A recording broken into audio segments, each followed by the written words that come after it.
Shattering Myths is devoted to those who know that there is something horribly wrong with the political, religious, media, military, and economic institutions which are controlling our world.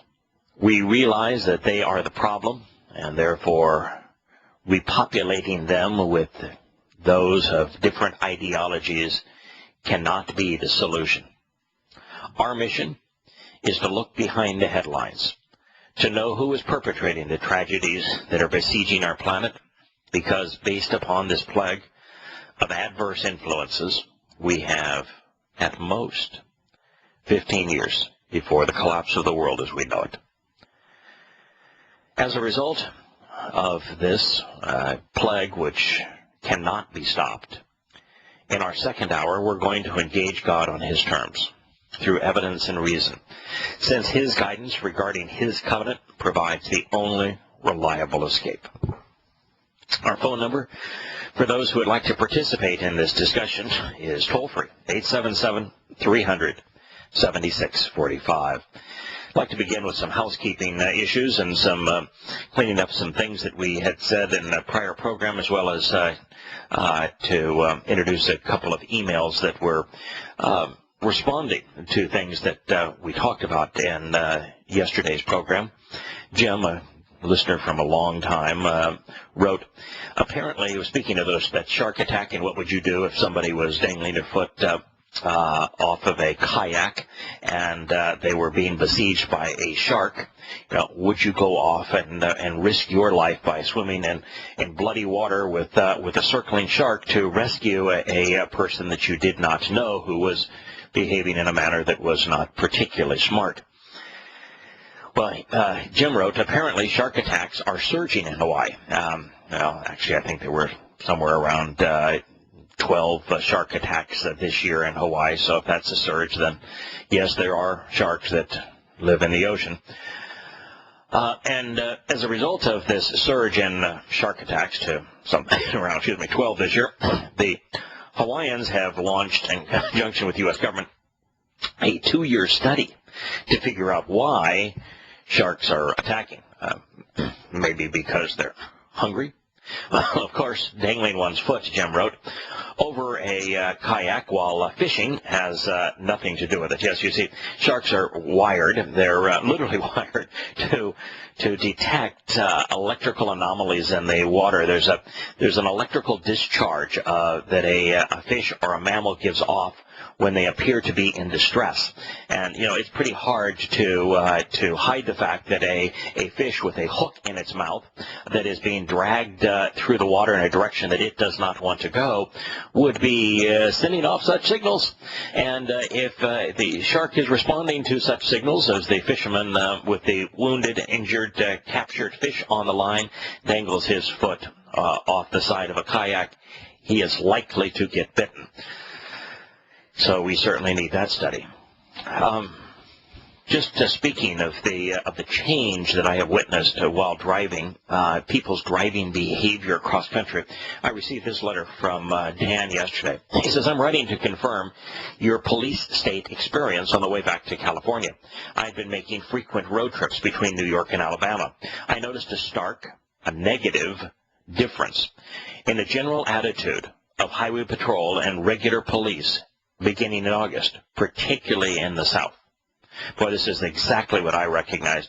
And it was more on my trip from the West Coast to the East that I noticed this rather stark negative difference in the attitude and the approach of highway patrol and police. It was something you say, you know, that's the last thing I want to get involved in. And it was manifest, you know, blatantly before our eyes in New Mexico, where the woman and her children were pulled over by a domineering police officer in the Taos area of New Mexico. You know, and he just went ballistic. He tried to arrest the woman and tasered her son, and then with his baton trying to break out the window of his car, all for a speeding ticket. And then another policeman shows up and starts firing his revolver into the back of the car that's filled with young children. Now, that kind of attitude says, you know, I don't want any part of this. There's a belligerency that now exists amongst police. Now, he went and continued to write. He says, where 75 miles an hour was the normal flow of traffic, just 2 weeks after he noticed this attitude change, it was 70 miles per hour or below. Now, that's exactly what I witnessed. And on this trip on the way back, normally, if you're driving 9 to 10 miles an hour over the speed limit, you're in the majority. You are in the vast majority of cars that are in that anywhere from 5 to 10 miles an hour over the speed limit. And what I've noticed is that corresponding to the attitude shift in police, people are slowing way down. Most of the cars, maybe 70 to 80% of the cars that I was driving along with were driving at or below the speed limit. They were like just little lemmings, like, drive my car, don't cause any kind of a ruckus, don't get caught, don't get pulled over. It's behavior change on a societal level can be witnessed just by getting out and driving and noticing what the cause and effect. And that's exactly what Dan is communicating. He said, there are also greater involvement of local police and sheriff's deputies on the interstate highway. I've noticed that as well, too, along with a plethora of shiny new cars and some sort of photography strobe speed measuring system. Yeah, they're unbelievably well equipped. It's our nation and our states and municipalities may be bankrupt, but we're spending money hand over fist creating a police state. Really creepy, he writes. Dark. Quite discernible. I agree, Dan. Thanks for the letter. I read a headline this morning. It's on something we talked about yesterday. The headline reads, Biden's bid to ease China tensions. The headline was written by the BBC. It's maybe the BBC is just one step above here, SRN, where we had to listen to Biden giving a speech that talked about how we could really have a swell relationship with China if we just got the terms of our relationship right. Can you imagine thinking that Biden is trying to ease tensions with China when his administration, the Barack Hussein Obama administration, is flying B-52s through their airspace? Now, keep in mind, this air defense zone, the United States has an air defense zone of twice the width around the entire United States. All China has is a air defense identification zone that's about half of the width over about 10%, 20% perhaps, somewhere between 10 and 20% of the latitudinal distance that you find around the United States. We've had it for years. The terms and conditions are the same that China imposed. The consequence is the same that China imposed. It is, if you want to fly into an area that approaches the landmass of a nation, you have to identify yourself. They want to know if you're friend or foe. All you have to do is, if I want to fly from the Bahamas, for example, into the United States or someplace in the Caribbean, back into the mainland of the United States, I have to follow a flight plan. I then, when I'm on that flight plan, have to have a transponder that identifies my aircraft. I've got to squawk a discrete code. I have to talk to air traffic control. And when I land in the United States, I have to go to a customs office directly. I have to land in an airport that has a customs office.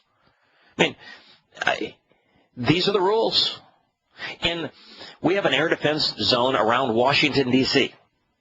Yes, an ADIZ around Washington, D.C. If you're a pilot, you have to take a class that proves that you understand the rules regarding it. If you fly anywhere near it and you don't identify yourself, they'll scramble fighter jets. And yet, as total hypocrites, when China establishes a smaller version, a less restrictive version of the same thing, the United States responds by flying B-52s through their air defense zone. And by the way, in the area where it's taking place, and we're taking Japan's side, Japan's air defense zone is much larger than is China's in the same disputed area. It's astonishing. And so here are these reporters between SRN and the BBC saying that Biden is in a bid to ease China tensions. Well, the Chinese have said that Joe Biden ought not repeat his erroneous remarks on China's new air defense zone when he speaks in Beijing. On Friday, China scrambled fighter jets to monitor U.S. and Japanese planes flying in the area. Nothing says peace like military hardware. Tokyo has told its national carriers not to file flight plans with the Chinese side when transiting the zone. In other words, unless you're absolutely crazy, you ought not fly on a Japanese flag carrier. You know, if the United States would shoot them down, you know, we have shot down, just as the Russians have, we have shot down civilian jet airliners in the past. And we did it over Iran's coastal waters. The Russians did it not too far from South Korea. Well, the Chinese will do it too. And it'll be nobody's fault other than the Japanese. I mean, is it foolish for doing it? Absolutely. But why would you poke somebody in the eye for doing something, taunting them that you already do? The United States government expected its carriers. By the way, the U.S. doesn't have carriers. I mean, this is just a journalistic disaster by the BBC. The United States does not have air carriers. Many countries around the world do. I mean, the fiefdoms in the Middle East all have their private air fleets. The Taiwanese have a national carrier where the airline is literally owned by the state. It's very common for countries to own a national airline. That is not the case in the United States. American Airlines is not a U.S. carrier. It's a private business, as is United. Anyway, it has notified American-based carriers, shall we say, that they should operate consistent with the NOTAMs issued by foreign countries. More in a moment.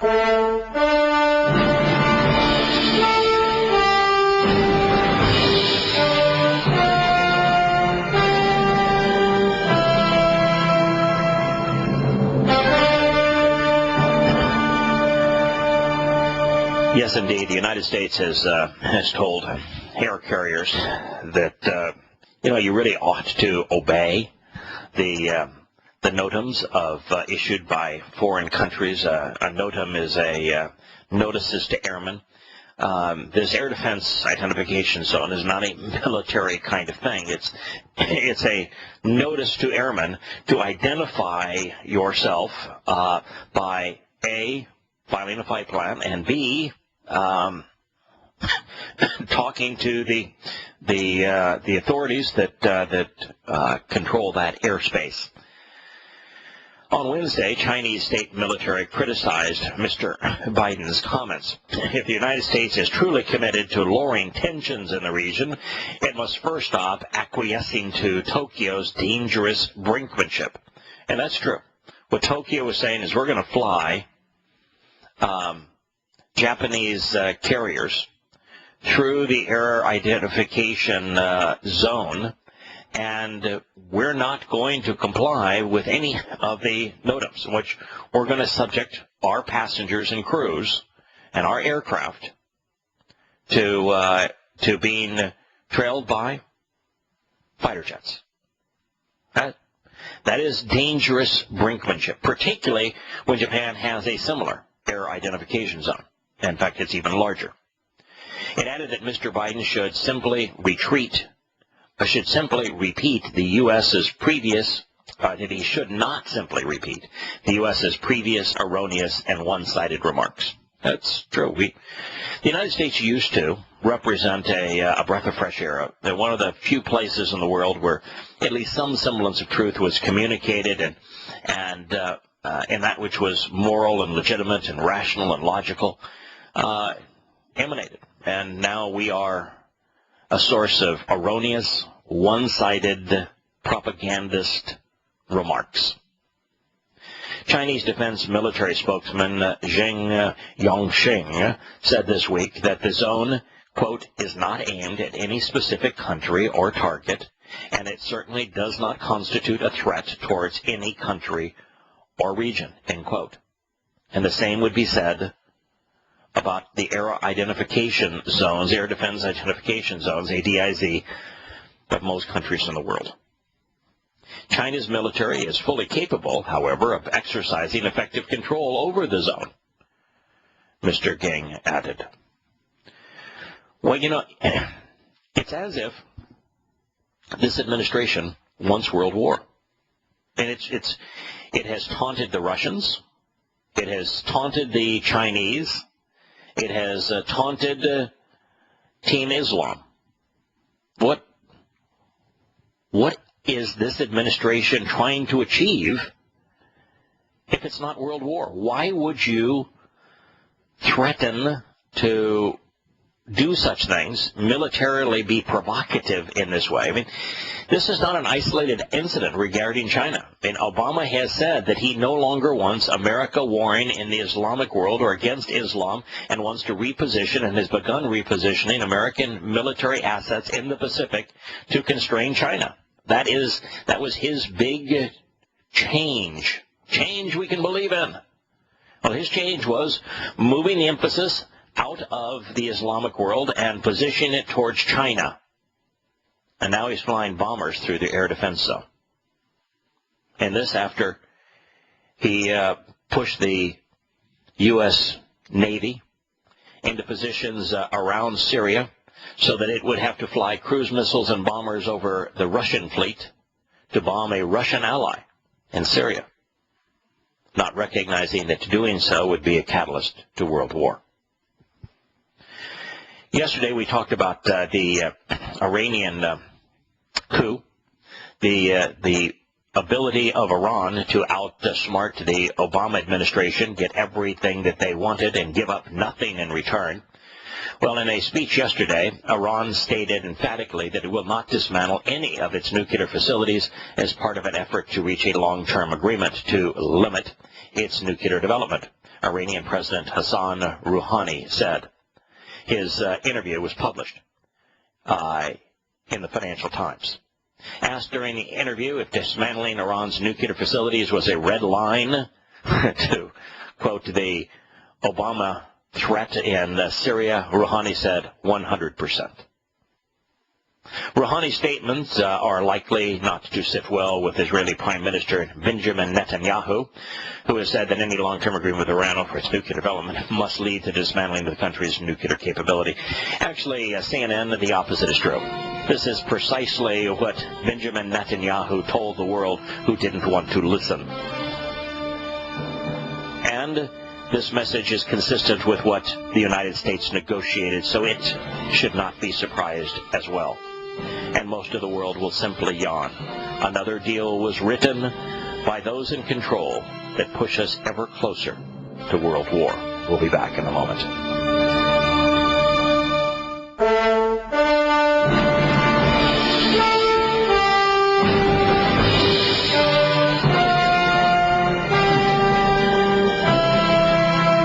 Welcome back to Shattering Myths. If you'd like to have a view, a window into what the world would be like with Iran, armed with a nuclear bomb and able to influence more adroitly countries under their purview, all you really have to do is look at Iraq. When Iraq was controlled by Saddam Hussein, the dictator, very few acts of terrorism took place. On an average year, there would be one or two terrorist attacks, mostly by Sunnis, occasionally by Saddam's regime. And when Saddam perpetrated a terrorist attack, it was always in conjunction with the Iranian War, where he found communities like the Kurds working against the Iraqis in favor of the Iranians. But very, very infrequent. Well, today, Iraq is controlled by Iran. And so this is what you would witness in a nation influenced by Iran. It's the same thing that we witness in Syria and now ever more frequently in Lebanon. CNN reports acts of terror and sectarian violence. Now, they put an and there. Acts of terror and sectarian violence killed 659 Iraqis and injured almost 1,400 in November. You know, it's astonishing that they could put an and, sectarian violence and acts of terror. You see, terror is a tactic, and sectarian means religious. And in this part of the world, there's only one surviving religion. It's Islam. And so it is Islamic terrorism. And there's always a perpetrator of the tactic. You know, in the Civil War, it was northern terrorism against the South. And to end the World War II, America terrorized both Germans and Japanese civilians. This terrorism is purely Islamic. It's not an and here. Islamic modifies terror. It describes the source, the means, the purpose of the terror. If we don't make these kinds of connections and we instead separate these thoughts, we have no hope of understanding why it is essential that we oppose Islam. Well, this reads, acts of terror and sectarian violence killed 559 people and injured 1,400 in November, according to the casualty figures released by the United Nations. Bombings account for many of the deaths. Bombings. Now, even here, bombings. When you think of bombings, you think of the B-52 that's flying over China, and a bombing is where an aircraft drops a bomb. That's what we did to Japanese cities and what we did to German cities, not military sites, but civilian centers in World War II. We dropped bombs. Well, if you're going to be accurate here, why not define the kind of bombings? Suicide bombings. They're suicide bombings. It's a signature move of Islam. Bombings account for many of the deaths, but UN officials warn that they're seeing a surge in execution-style killings that, quote, have been carried out in a particularly horrendous and unspeakable manner, end quote, said Nikolai Maldov, the special representative of the United Nations Secretary General for Iraq. Yes, we took a country, the United States, invaded a country that was controlled by a secular dictator. And we said, oh, that secular dictator, he's inhuman, he's a butcheress, he kills his own people. We're justified in going in and ousting him. We're on the side of good and on God and doing the moral thing. And what was the consequence? The country became resolutely Islamic, controlled by the Shia mullahs in Tehran. And now what do we witness? A surge of execution-style killings that have been carried out in a particularly horrendous and unspeakable manner. Cause and consequence. It's the thing that Americans don't seem to be able to understand these days. Americans still don't understand what they did in Iraq that was so horrendously wrong, turning a bad situation into a much worse situation, and how doing so has spilled out not only in Iraq, but now in Syria and even in Lebanon. Two groups of execution-style killings were discovered yesterday when Iraqi security forces found another 13 unidentified bodies. Each person had their head blown off. This is a quote. It says, the Iraqi authorities should take immediate steps to find and hold accountable the perpetrators of these crimes and to implement effective measures to ensure the protection of all civilians, end quote. This is the United Nations representative. The perpetrator of the crime is Islam. If you want to hold someone accountable, then you can look in two places. The leadership, the religious leadership of Iran that has created this war between Shias and Sunnis, and the United States for breaking this country and leaving it in this condition and then arming it in the process. In fact, in the United States, if you want to blame an individual, our next topic will be General Petraeus. He's the man most responsible. So far this year, 7,157 civilians and 952 Iraqi security forces have died in sectarian violence. Muslims killing Muslims. 8,000 people dead because of what we did. And leading that charge was General Petraeus. General Petraeus, the U.S. general who gave us the Surge and the Awakening Councils, one of which served as a bridge between Iraq's civil wars and the other is the catalyst for Syria's civil war. Remember, he was also the director of the CIA, who admitted, after he was caught, for having an affair with Paula Broadwell.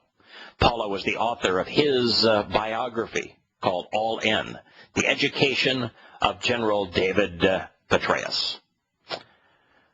Well, after resigning from the CIA, he wants to teach in a college in New York. Imagine taking one of his classes. If you recall, this brilliant military strategist, as he was called, and now master of moral fortitude in the intelligence community, was brought down after his affair came to light in a rather messy fashion. Broadwell, who was accused of sending harassing emails to a Florida socialite who was friends with the general's family, prompted her to complain to an acquaintance who worked at the FBI. You had two social climbing political types of these two women that were in a catfight in southern Florida. Investigators traced the emails to Broadwell, and in the course of doing so, now this is the woman, this woman who was threatening this other woman for trying to have access to her man, who she was having an affair with, who wrote the general's biography. Well, they found that the general and she were having an affair. And though the affair would have violated military rules, you can't commit adultery in the U.S. military as an officer. According to the CIA, which he was working at the time, it's not a breach of their ethics. They don't have any ethics. But it would make him vulnerable to compromise. Months after stepping down, Petraeus made it known that he would now seek a career in academia because, after all, he was the sharpest tool in the shed. The New York Times reported in July that Petraeus would teach a seminar for just $1, following a report by Gawker.com that indicated that he was to be paid $200,000 for that same class. Now he's being heckled, as he should be. His awakening councils were the initial catalyst for the Syrian civil war. His Surge served as the bridge between the two Iraqi civil wars, both of which the United States instigated. The deaths of over 100,000 people stain his soul. One that has no moral compunction whatsoever. Speaking of Syria, a United Nations fact-finding team has found massive evidence that the highest levels of the Syrian government are responsible for war crimes in the nation's longest-running civil war, the UN Human Rights Chief said on Monday. Make this perfectly clear. I have said and will continue to say that Bashar al-Assad and his family are ruthless thugs. He is amongst the most despicable dictators in the world. His father was even worse. However, while that is true, those that are fighting against his government are far worse. Now, that means that the United States nor any country in the world cannot engage in this war without siding with evil. It is true that Bashar al-Assad's government has perpetrated unspeakable acts of horror against Sunnis in Syria. And it is true that Sunnis in Syria and Sunnis from around the world have perpetrated unspeakable acts of horror against Shia Syrians. The panel's members have outlined their view that the facts point to the commission of very serious crimes, war crimes against humanity. Pillay, the UN High Commissioner for Human Rights, told reporters in Geneva, Switzerland, they point to the fact that the evidence indicates responsibility at the highest level of the government, including the head of state. So, yes, when you threaten an evil man with loss of his life and his power and his wealth, he will respond back in unscrupulous ways. That is just the reason that you don't do such things. It's the reason that the United States invasion of Iraq, which empowered Iran, which created this mess in the first place, was a really, really bad idea. We've created a living hell in Syria. And while one side is better than the other, they are both evil.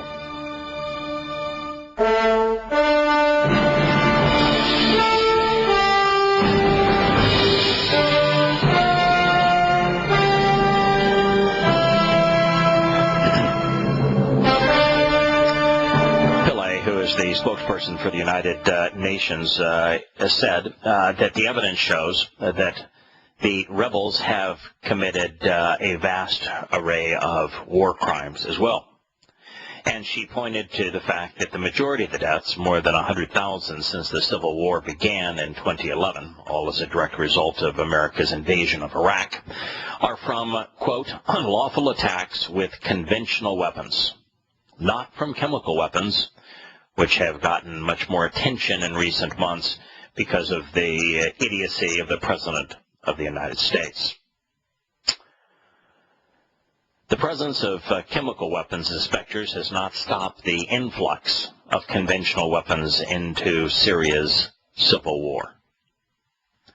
As recently as September, U.S. officials confirmed that they sent artillery to Syria. They described their artillery as light weapons, some anti-tank weapons, and anti-aircraft ammunition, all to the Syrian rebels. Think about that. You know, when you view pictures now of Syria, it's not just the one side and the other touting AK-47s. No. The rebels have anti-tank weapons. They have surface-to-air missiles. They have rocket-propelled grenades. They have 50 caliber machine guns. They have truck-mounted anti-aircraft guns. Yes, this is what we have done. The people have been killed because we have supplied weapons to the jihadists. Well, in Syria, President Bashar al-Assad has made winning back the outskirts of Damascus his main priority. Abu Salem, the commander in charge, says that there are many foreign jihadists amongst the rebels that his forces have encountered. Yes, this war, while it was initially begun as Sunni Muslims from Iraq providing the weapons to turn peaceful demonstrations into a civil war against the Shiite government, It is now primarily a proxy war, sponsored on one side by the United States, Saudi Arabia, and Qatar, and sponsored on the other side by Iran, China, and Russia. And that in this war, you now have a very substantial percentage, if not even perhaps the majority, of the most ruthless jihadists, certainly the leaders in the jihadi movement now, coming from foreign countries. This has become the great jihad in Islam. This is a quote from the commander in charge of freeing the Damascus suburbs. He says, the fighters are from foreign countries, and as are all of their leaders, especially from places like Libya, Chechnya, Afghanistan, and Pakistan. Yes, indeed, this has become the great jihad. Sunnis recognize that Shia Muslims represent only 10% of Islam, but they're the fly in the ointment according to the main block of Islamic thinking, and that Sunni Muslims represent 90% of Muslims. The only way for there to be a united caliphate, a united nations of Islam, is for the influence of Shia Islam to be thwarted, to be silenced, to be muted, to be murdered. And so in Syria, it is considered by Sunnis to be the last jihad, this opportunity to fully eradicate Shia Islam so that all of Team Islam can be united under a singular caliphate. And then as a result of uniting all of Islam, that it will be Islam against the rest of the world. That is what they're envisioning. That is what is happening in Syria. That is the side that the United States is arming, is the side that wants a united Islam so that it can impose its will on the entire world. This is not just a civil war inside of Syria. This is a war of Sunni Muslims against Shia Muslims, the great jihad. And that the great preponderance of the fighters are for countries like Libya, Chechnya, Afghanistan, and Pakistan. One opposition leader in the east region around Damascus, who calls himself Abu Karim, called the army's siege of rebel-held areas a genocide. So the rebel who is attacking the government is accusing the government of genocide as opposed to applying the label to himself. He says, we're facing a severe shortage of medicine and all medical supplies. They are basically non-existent. We've gone back to the Stone Age.